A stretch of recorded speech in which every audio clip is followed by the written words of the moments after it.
Last week we had a great, if you're a Nintendo fan, you're really amazed on what the new announced last week.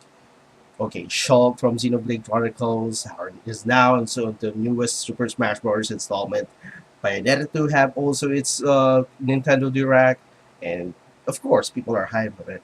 But the really one thing that really rustles some chimneys for the gamers, especially for the people who own a 3DS, is what the fuck is this new 3DS, or should I call it the Neo 3DS, if you may?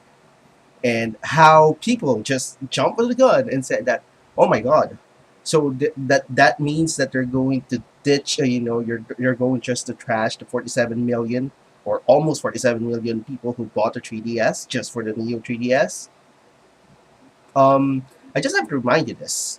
They did this in the last handheld generation of consoles, which is, of course, we have the DS, which also, the 3DS, have the models like the 3DS XL, the 3DS LL, same thing with the 3DS.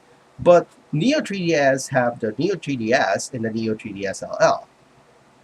With the DSi in the last generation, it also have some exclusive games. Same thing with same thing with the Neo 3DS, in which next year going to come, and it's going to have the Xenoblade Chronicles, the game for the Wii, like 2 years ago, that was uh, made possible by Operation Rainfall and um, published by Exceed Games on the North American side.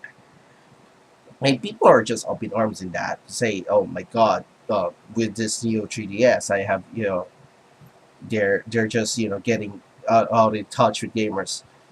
You didn't realize that they already did this last gen.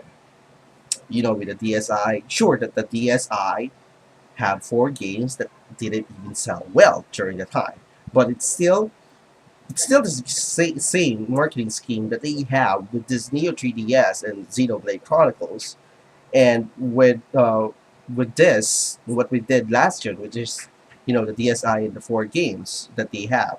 If you're really curious, I'm going to link the Wikipedia description there, a Wikipedia article there about the DSi and what are those games are.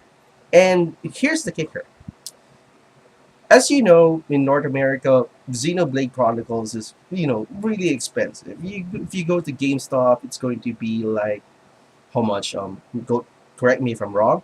It's $80 minimum. It could be if the GameStop is abusive enough on your place. It could skyrocket to $120.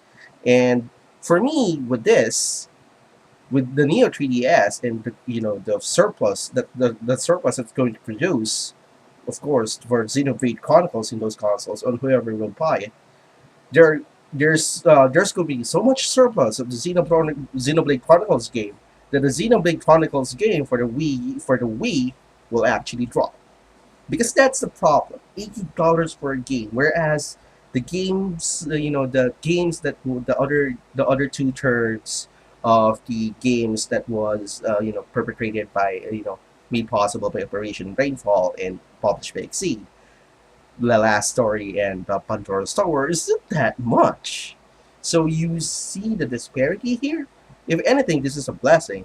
And I'm not going to talk about the specs. And people already explained the features of the Neo 3DS. I'm not going to assume what the power is, but they said it's more powerful and cheaper. That's a great thing. So it's going to be like $154 on the Neo 3DS, the OG, and the 3D, the Neo 3DS XLL will be like $181. Correct me if I'm wrong.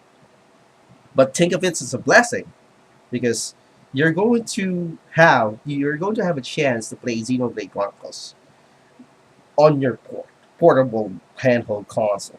Don't need to sit down. If you don't really want to sit down, you want to play Xenoblade Chronicles on the go, this one's for you. And besides, it's much cheaper than the Wii. Don't get me wrong. Cheap is anything but bad, especially when it comes to great quality. It's just anyway. I'm Homer, and you know what? I'm going to buy myself some Fanta and Doritos. And yes, this is my basement apparently. See you later, Alex.